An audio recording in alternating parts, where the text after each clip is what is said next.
మరి నన్ను కూడా చంపేయచ్చు అప్పుడు, మా ఇద్దరిని కలిసి చంపేస్తే మేము వెళ్ళిపోతాంగా. తనను ఒక్కనే ఏం పాపం చేసిండు తను?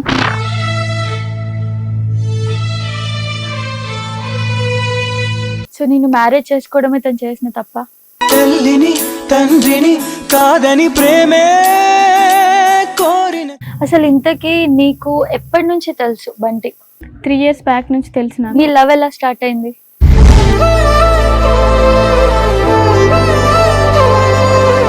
మన క్యాస్ట్ కాదు కదా, ఎందుకు మనకి తక్కువ కులం వాళ్ళని నువ్వు లవ్ చేయదు కదా, నువ్వు ఎట్లున్నావు ఇక్కడ అట్లా ఎట్లుంటావు పోయి, మనకు తక్కువ కులం అది అని చెప్పి నన్ను కొట్టడం తిట్టడం వంటివి చేసిండ్రు.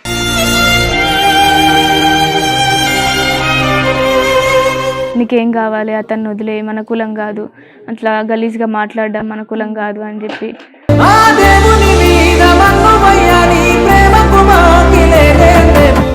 ఒకవేళ ముందే తెలుసుంటే అసలు లవ్ చేసే వాళ్ళ? అంటే మా పేరెంట్స్ నన్ను చాలా బాగా చూసుకోరు, చాలా అంటే చాలా బాగా మంచిగా చూసుకోరు. అట్లనేసి నన్ను మంచిగా చూసుకోరు కదా, సరే ఒప్పుకుంటారేమో, మరి నన్ను ఎట్లా వదిలేసుకుంటారు నా తల్లిదండ్రులు అని చెప్పి నేను అనుకున్నా.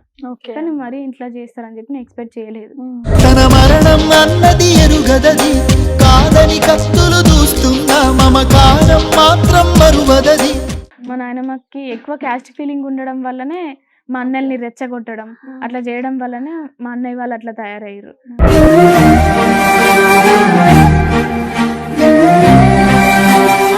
లేదు అసలు ఆ ఫీలింగ్ వస్తుంటే నాకు ఎట్లనో అవుతుంది లోపల, ఎవరికి ఏం చెప్పలేకపోతున్నా, ఎట్లనో అవుతుంది, నేను ఉండలేకపోతున్నా అసలు.